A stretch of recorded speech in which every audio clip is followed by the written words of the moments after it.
भारत एक कृषि प्रधान देश है। कृषि भारत की अर्थव्यवस्था का मुख्य स्तंभ है। वैसे भी हमें ये चीज कोरोना महामारी के दौरान समझ में आई है कि किसान, खेती और पशुपालन देश की अर्थव्यवस्था को चलाने में कितनी अहम भूमिका निभाते हैं। भारत के 50% से ज्यादा लोग कृषि और संलग्न व्यापार से जुड़े हैं और देश का 17 से 18% सकल घरेलू उत्पाद मतलब कि जीडीपी कृषि और संलग्न व्यापार से आता है। किसान और कृषि को आगे बढ़ाने के लिए तथा किसानों को आर्थिक सहायता देने के लिए किसान उत्पादन संगठन, जिसे फार्मर प्रोड्यूसर ऑर्गेनाइजेशन कहा जाता है, इसे बनाने की मंजूरी सरकार ने दी है। तो चलिए, आज के हमारे वीडियो का विषय है फार्मर प्रोड्यूसर ऑर्गेनाइजेशन या फिर फार्मर प्रोड्यूसर कंपनी, और इसे ही हिंदी में किसान उत्पादन संगठन भी कहा जाता है।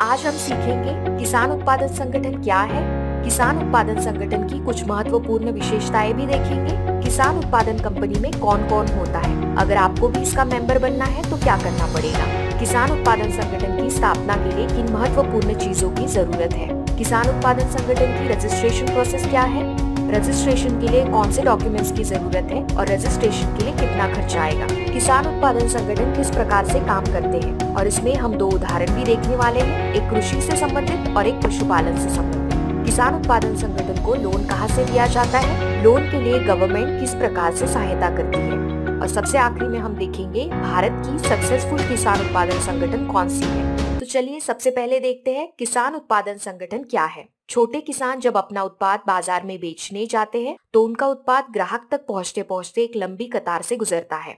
एजेंट, होलसेलर, रिटेलर, ग्राहक उस उत्पाद के लिए जो भी कीमत दे रहा है उसका एक छोटा सा हिस्सा किसान को मिलता है। कहीं पर भी इस चीज में कोई पारदर्शिता नहीं है और किसान का तो नुकसान हो रहा है। किसान उत्पादन संगठन का यही लक्ष्य है, किसानों को संगठित कर उनके उत्पाद को एक अच्छी से अच्छी कीमत मिल सके और उनका आर्थिक स्तर सुधारे। इसमें किसानों को संगठित किया जाएगा और उनके खुद के उत्पादन को और उनकी मार्केटिंग क्षमता को बढ़ाया जाएगा ताकि इसका लाभ उन्हें ही मिल सके। भारत सरकार ने कंपनी अधिनियम 1956 के तहत कुछ विशेष प्रावधानों के अंतर्गत किसान उत्पादन संगठन को एक संस्था का दर्जा दिया है। इस कानून के तहत फार्मर प्रोड्यूसर ऑर्गेनाइजेशन का रजिस्ट्रेशन किया जाएगा। इस संगठन के सदस्य किसान ही रहेंगे और ये संगठन प्राथमिक निर्माताओं का है। इस संगठन का स्वामित्व मतलब कि मालकी इसके सदस्यों के पास ही रहेगी, मतलब किसानों के खुद के पास रहेगी। हम ऐसा बोल सकते हैं कि किसानों का संगठन किसानों द्वारा किसानों के लिए ही चलाया जाता है। बाकी कोई भी कंपनी अगर इन्हें मार्केटिंग, बिजनेस प्लानिंग में या रजिस्ट्रेशन में सहायता कर रही हो, पर इसकी मालकी किसानों के पास ही रहेगी। किसान उत्पादन संगठन फार्मर प्रोड्यूसर ऑर्गेनाइजेशन की कुछ महत्वपूर्ण विशेषताएं देखेंगे। ये उत्पादकों मतलब कि किसानों द्वारा चलाया जाता है उनके खुद के उत्पाद के लिए। इस संगठन का रजिस्ट्रेशन होता है और इसे कानूनी अस्तित्व भी है। इस कंपनी में शेयर होल्डर्स किसान ही रहेंगे, मतलब जो कि उत्पादक किसान हैं। इस संगठन के तहत प्राथमिक उत्पाद से संबंधित अलग अलग व्यवसाय किए जाएंगे। इन व्यावसायिक गतिविधियों में जो भी मुनाफा होगा उनका मुनाफा उत्पादकों के बीच बांटा जाएगा और कुछ बची हुई राशि को व्यवसाय बढ़ाने में कंपनी उपयोग में लाएगी। पशुपालक भाइयों, क्या आप भी इस प्रकार के किसी कंपनी का हिस्सा बनना चाहते हैं? तो चलिए जानते हैं इस संगठन का मेंबर कौन बन सकता है। किसान उत्पादन संगठन जिस व्यवसाय के लिए बनाया है उस व्यवसाय से जुड़े और उसी एरिया में रहने वाले कोई भी किसान भाई इसके मेंबर बन सकते हैं। आपको एक एप्लीकेशन फॉर्म भरना होता है और संगठन की जो भी फी होती है वो देना है। किसान भाई हमसे अक्सर एक सवाल पूछते हैं, क्या हम एक से ज्यादा संगठन के मेंबर बन सकते हैं? तो इसका उत्तर है हाँ, बिल्कुल बन सकते हैं। उदाहरण के तौर पे अगर आपके एरिया में 2 किसान उत्पादन संगठन है, एक दूध व्यापार के लिए और एक सब्जियों के लिए, अगर आप दोनों का उत्पादन लेते हैं, सब्जियों का भी और दूध का भी, तो आप बिल्कुल दोनों का मेंबर बन सकते हैं। इनका मार्केट जो है वो 200 किलोमीटर तक दूर चलेगा, उससे ज्यादा ना हो, ताकि हमारी जो मार्केटिंग एक्टिविटीज है वो हो सके। एक संगठन में पास पास के 1 या 2 ग्राम पंचायतों के किसानों को ही ले ताकि मैनेजमेंट के लिए अच्छा हो। फार्मर प्रोड्यूसर कंपनी में कौन कौन रहेगा, मतलब कि फार्मर प्रोड्यूसर कंपनी को कौन चलाता है। जैसे हमने आपको पहले भी बताया कि कंपनी की मालकी उसके मेंबर्स की ही है। कंपनी के जो मेंबर्स हैं, मतलब कि शेयर होल्डर्स, डायरेक्टर्स और ऑफिस में काम करने वाले लोग ही इसे चलाते हैं। बोर्ड ऑफ डायरेक्टर्स जो है वो मेंबर्स के द्वारा ही चुने जाएंगे। डायरेक्टर्स कम से कम 5 होने चाहिए और 15 से ज्यादा ना हो। ऑफिस में काम करने वाले लोगों को कंपनी द्वारा ही तनख्वाह दी जाएगी। इसमें सीईओ, अकाउंटेंट, गोदाम रक्षक आदि लोग आते हैं। आपके दिमाग में अभी एक सवाल आया होगा, अगर मुझे कंपनी का डायरेक्टर बनना है तो क्या कुछ क्वालिफिकेशन लगता है? नहीं, किसी भी क्वालिफिकेशन की जरूरत नहीं है। आप बिल्कुल कंपनी का डायरेक्टर बन सकते हैं। 2013 के कंपनी एक्ट के सेक्शन 465 में बताया गया कि कोई भी किसान सदस्य इस कंपनी का डायरेक्टर बन सकता है। तो चलिए अभी हम चलते हैं इस वीडियो के सबसे महत्वपूर्ण विषय की तरफ। किसान उत्पादन संगठन का रजिस्ट्रेशन मतलब कि पंजीकरण कैसे किया जाता है। रजिस्ट्रेशन करने से पूर्व आपको किन चीजों पर ध्यान देना है, सबसे पहले हम वो देखते हैं। फार्मर प्रोड्यूसर कंपनी की स्थापना के लिए हमें मिनिमम 5 डायरेक्टर और 10 मेंबर्स लगेंगे। मेंबर्स 10 से ज्यादा कितने भी हो सकते हैं, पर मिनिमम 10 होने चाहिए। पशुपालन या कृषि आधारित उत्पादक कंपनी के लिए आमतौर पर लगभग 800 से 1000 उत्पादकों का आकार अच्छा आकार है। किसान उत्पादन संगठन की स्थापना के लिए minimum paid up capital 5 lakh रुपए होने चाहिए। यहाँ पर पेड अप कैपिटल का मतलब हुआ कि किसानों से पैसा इकट्ठा किया जा रहा है और उसके बदले में उन्हें कंपनी के शेयर्स दिए जाएंगे। ऐसा समझिए, किसानों का पैसा लेकर किसानों के लिए ही कंपनी खड़ी कर रहे हैं। फार्मर प्रोड्यूसर कंपनी जो है वो कभी भी पब्लिक कंपनी नहीं बन पाएगी। फार्मर प्रोड्यूसर कंपनी के बोर्ड की मीटिंग 3 महीने में एक बार, मतलब की मीटिंग साल में 4 बार होनी चाहिए। कोई भी मीटिंग 3 महीने से कम समय में ना हो। कंपनी अपने मेंबर्स को लोन दे सकती है, पर ये लोन 6 महीने के लिए ही दिया जाएगा। किसान उत्पादन संगठन के शेयर्स ट्रांसफरेबल नहीं है। मेंबर्स जब शेयर लेते हैं तभी 3 महीने के अंदर उन्हें बताना है कि मृत्यु के पश्चात ये शेयर्स किन के नाम पर हो जाएंगे। अगर किसान उत्पादन संगठन का लगातार 3 साल का उत्पादन 5 करोड़ से ज्यादा है तो उन्हें फुल टाइम कंपनी सेक्रेटरी रखना पड़ेगा। किसान उत्पादन संगठन का रजिस्ट्रेशन प्रोसेस कैसा होता है, मतलब कि रजिस्ट्रेशन के लिए कौन से डॉक्यूमेंट्स लगते हैं।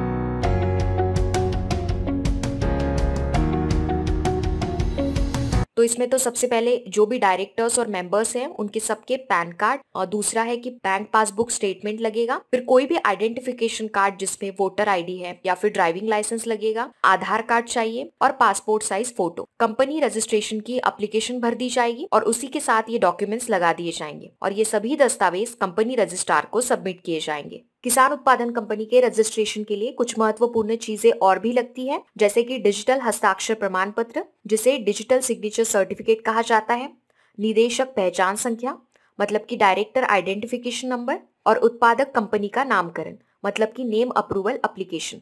कंपनी रजिस्ट्रार जो है वो इन सभी चीजों में आपको गाइड करेंगे। वो इन सभी चीजों की जांच पड़ताल करेंगे। अगर इन सभी डॉक्यूमेंट्स से कंपनी रजिस्ट्रार संतुष्ट हो जाते हैं तो सर्टिफिकेट ऑफ इनकॉर्पोरेशन देंगे, जिसे निगमन प्रमाण पत्र कहा जाता है। इसका मतलब हुआ कि आपके कंपनी का रजिस्ट्रेशन अब हो चुका है।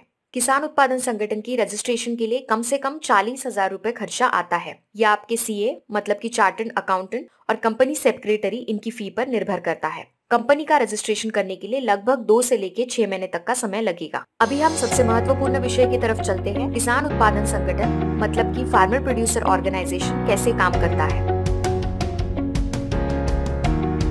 किसानों का जो प्राथमिक उत्पाद है, जैसे कि फसल को बोना तथा उगाने का हुनर तो उन्हें है ही। जैसे कि अगर हम पशुपालन की बात करें तो पशुओं को पालना, खिलाना, पिलाना, इसका ध्यान तो होता ही है। अभी पशुपालकों को जरूरत है कि उनके प्राथमिक उत्पाद को मार्केट तक कैसे पहुंचाएं, इसकी मार्केटिंग कैसे करें। किसान उत्पादन संगठन ये दोनों के बीच का सेतु है। मार्केट तक उत्पाद को पहुंचने की जो चेन है, जैसे कि कच्चे माल खरीदी से लेकर जो फाइनल उत्पाद है उसे ग्राहक तक पहुंचाने के लिए जो गतिविधियां होती है वो सभी उत्पादन संगठन करता है। कंपनी के सदस्यों ने जिस चीज का उत्पादन किया है उसका उत्पादन, हार्वेस्टिंग, प्रोक्योरमेंट, ग्रेडिंग, पुलिंग, संभालना, मार्केटिंग, बेचना, निर्यात, इस प्रकार की सभी गतिविधियां कंपनी कर सकती है। कंपनी ये सब चीजें खुद कर सकती है या फिर किसी बाहरी कंपनी मतलब कि थर्ड पार्टी से भी करवा सकती है। इस चीज को डिटेल में समझने के लिए हम एक कृषि से संबंधित और एक पशुपालन से संबंधित उदाहरण लेंगे। तो चलिए सबसे पहले हम कृषि से संबंधित उदाहरण लेते हैं। 10 मेंबर्स ने मिलकर 100 एकड़ में चना बोया तो ये हुआ उत्पादन। यहाँ पर किसान चने का उत्पादन ले रहे हैं। किसान ने खुद के पैसे से या कंपनी ने दिए हुए हार्वेस्टर से इस चने की हार्वेस्टिंग की है।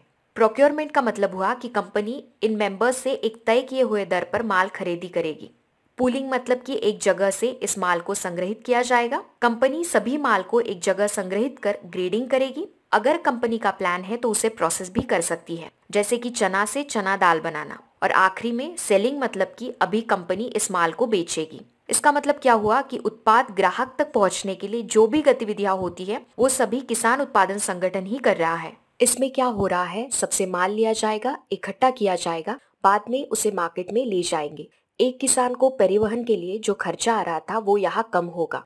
मार्केट में पूरा माल इकट्ठा होने की वजह से अच्छी कीमत भी मिलेगी। फार्मर प्रोड्यूसर ऑर्गेनाइजेशन से किसानों को टाइम टू टाइम मार्केट के बारे में जानकारी मिलती रहती है। उन्हें सुझाव मिलते रहते हैं कि मार्केट कैसा चल रहा है, अभी माल बेचना है या नहीं। इन सभी प्रकार की मदद और सुझाव से किसानों का मुनाफा बढ़ता है। अभी हम एक उदाहरण पशुपालन से संबंधित देखते हैं। पशुपालन कैसे करते हैं ये पशुपालकों को पता है और वो परंपरागत पद्धति से बकरी पालन कर रहे हैं, पर पहले हम उन्हें ट्रेनिंग देंगे ताकि वो तकनीकी पद्धति से बकरी पालन करें और उत्पादन को और भी बढ़ा सके। पहले पशुपालक इन बकरियों को नग के हिसाब से बेचते थे, पर अभी वही वो किलो के हिसाब से बेच रहे हैं। मतलब जो बकरी पहले वो 3-3.5 हजार में बेचते थे, अभी उसे ही 6-7 हजार रुपए कीमत मिल रही है। स्थानीय मटन व्यापारी उन्हें फंसाया करते थे, अभी वैसा नहीं होगा। सभी पशुपालकों को संगठन की तरफ से तौलने की मशीन दी गई। पशुपालक खुद अपनी बकरी का वजन लेकर उन्हें वजन के हिसाब से बेचने लगे। बकरी का दूध पहले पशुपालक गांव के दूध केंद्र में डालते थे, उन्हें ठीक ठीक कीमत मिल जाती थी। फिर संगठन ने सोचा कि बकरी के दूध के औषधीय गुणधर्मों की वजह से बकरी के दूध के लिए एक अलग मार्केट है। जहां इसकी जरूरत है वहां इससे अच्छा भाव भी मिलेगा। संगठन की तरफ से खुद का दूध कलेक्शन सेंटर बनाया गया। बल्क कूलर प्रयोगशाला की व्यवस्था की गई। प्रयोगशाला में क्वालिटी का अच्छा मूल्यमापन होने की वजह से दूध की क्वालिटी अच्छी होती गई। गांव के संकलन केंद्र में पशुपालक जब दूध डालते थे तो उन्हें 20-25 रुपए प्रति लीटर कीमत मिलती थी, पर अब उन्हें 40 से 45 रुपए प्रति लीटर कीमत मिलने लगी। पहला मुनाफा उन्हें मटन व्यापार से तो मिल ही रहा था, अभी ये दूसरा मुनाफा भी शुरू हो गया। किसान उत्पादन संगठन ने अगली स्टेप लेने का सोचा। दूध के उत्पादों को बनाएंगे। मार्केट के मांग के हिसाब से पहले पनीर का उत्पादन उन्होंने शुरू किया। इसकी मांग बढ़ती गई और फिर उन्होंने बाकी दूध के प्रोडक्ट्स बनाना भी शुरू किए। पशुपालकों ने थर्ड पार्टी से कंसल्ट कर अपना ब्रांड बनाया। ब्रांड बनाने की वजह से उन्हें मार्केट में एक नई पहचान मिली और दूध की कीमत बढ़कर 100 रुपए प्रति लीटर तथा पनीर की कीमत 3,000 रुपए प्रति किलो के हिसाब से बेचने लगे। पहले बड़े सिटी में मतलब मेट्रो सिटी में इन्होंने अपना मार्केट बनाया, क्योंकि वहां पर बकरी के दूध को ज्यादा मांग थी। ग्राहकों का विश्वास इस ब्रांड पर बढ़ता गया, क्योंकि इसमें सभी प्रोडक्ट्स पशुपालक बनाते थे, मतलब कि पशुपालक से सीधे ग्राहक तक आते थे, तो मिलावट की कोई गुंजाइश ही नहीं थी। पशुपालक भाइयों, ये उदाहरण बताने के पीछे हमारा मुख्य उद्देश्य है कि आप इस उदाहरण में देख सकते हैं किसान उत्पादन संगठन की वजह से पशुपालक का क्या फायदा हुआ। सबसे पहले हमने पशुपालकों को बकरी पालन का ट्रेनिंग दिया। इसकी वजह से उनका उत्पादन बढ़ने में मदद हुई और पशुपालक परंपरागत बकरी पालन से तकनीकी बकरी पालन करने लगे। मटन तथा दूध को अच्छी कीमत मिलने की वजह से पशुपालकों का मुनाफा बढ़ा। पशुपालकों में एक व्यापारी मानसिकता का विकास हुआ। ये बहुत ही बड़ा परिवर्तन था। अपनी उत्पाद को अच्छी कीमत मिलने की वजह से उनका आर्थिक स्तर भी बढ़ा। बीमा, टीकाकरण तथा वेटरनरी सर्विसेज मिलने की वजह से उनका नुकसान और भी कम होने लगा। सबसे महत्वपूर्ण चीज क्या हुई कि गांव में जो भी भूमिहीन, अल्प भूधारक, विधवाएं या फिर गांव में जितने भी जरूरतमंद लोग थे उन्हें रोजगार मिला, उन्हें भी अपना आर्थिक स्तर बढ़ाने का मौका मिला। बहुत बार पशुपालक हमसे पूछते हैं कि फार्मर प्रोड्यूसर कंपनी को कहाँ से लोन मिलता है, इन्हें कहाँ से लोन दिया जाता है। तो चलिए इस कॉन्सेप्ट को भी हम शॉर्ट में देख लेते हैं। Small farmers agri business consortium SFAC की तरफ से फार्मर प्रोड्यूसर कंपनी के लिए 2 स्कीम है। एक है मैचिंग इक्विटी ग्रांट और दूसरा है credit guarantee fund. Matching equity grant मतलब जितना पैसा कंपनी के शेयर होल्डर्स ने कंपनी में डाला है उतना ही पैसा देकर ये संस्था इन्हें अपना व्यापार बढ़ाने में मदद करेगी। मैचिंग इक्विटी ग्रांट 10 लाख रुपए तक मिलता है। अगर कंपनी अपने शेयर होल्डर्स से 7 लाख रुपए जमा कर सकी तो ये संस्था भी उन्हें 7 लाख रुपए ही देगी। दूसरी स्कीम है क्रेडिट गारंटी फंड। ये फंड बैंक के लिए है जो कि किसान उत्पादन संगठन को क्रेडिट बेसिस पर लोन दे रहे हैं। जो लोन दे रहे हैं ऐसी संस्थाओं तथा बैंकों की रिस्क को कम करने के लिए ये स्कीम है, ताकि ये संस्थाएं किसान उत्पादन संगठन को लोन प्रदान करें। Small farmers agri business consortium की तरफ से दी जाने वाली स्कीम्स की जानकारी अगर आपको डिटेल में चाहिए तो आप www.sfacindia.com इस साइट पर जा सकते हैं। अभी हमने small farmers agri business consortium द्वारा चलाई जाने वाली 2 स्कीम देखी है। उसमें गवर्नमेंट ही आर्थिक मदद करती है। संगठन के उत्पाद के लिए गोदाम की व्यवस्था तथा एग्रीकल्चर मार्केटिंग की सहायता सरकार की अलग अलग योजनाओं के तहत सब्सिडी के तौर पर की जाती है। इससे संबंधित क्या योजनाएं हैं इसकी जानकारी आपको www.agmarketnet.nic.in तथा www.capartcappart.nic.in इन वेबसाइट पर मिल जाएगी। इसका लिंक नीचे डिस्क्रिप्शन बॉक्स में दे रहे हैं।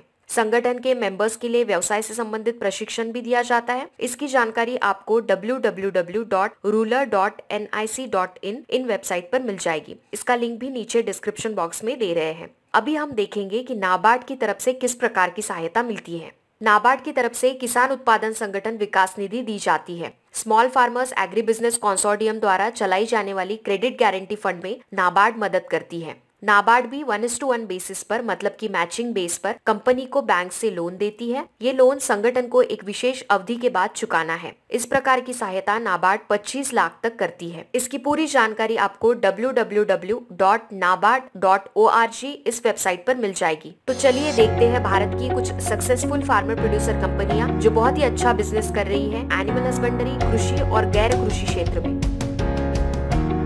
Jagannath crop producer company limited Odisha कृषि और संबंधित गतिविधियां चलाती है। कृषिधन प्रोड्यूसर कंपनी लिमिटेड गुजरात कृषि और संबंधित गतिविधियां।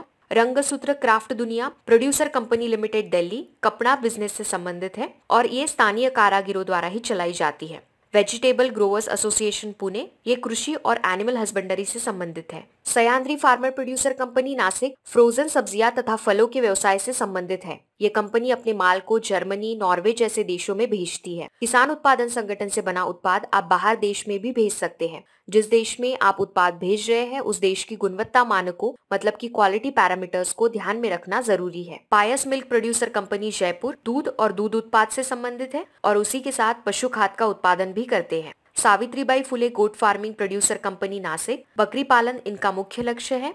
बकरी का मांस और दूध उत्पाद से संबंधित है। Mahi milk producer company limited Gujarat दूध और दूध उत्पाद से संबंधित है और उसी के साथ पशु खाद का उत्पादन भी करते हैं। नचालूर फार्मर प्रोड्यूसर कंपनी तमिलनाडु कृषि और एनिमल हस्बेंड्री से संबंधित है।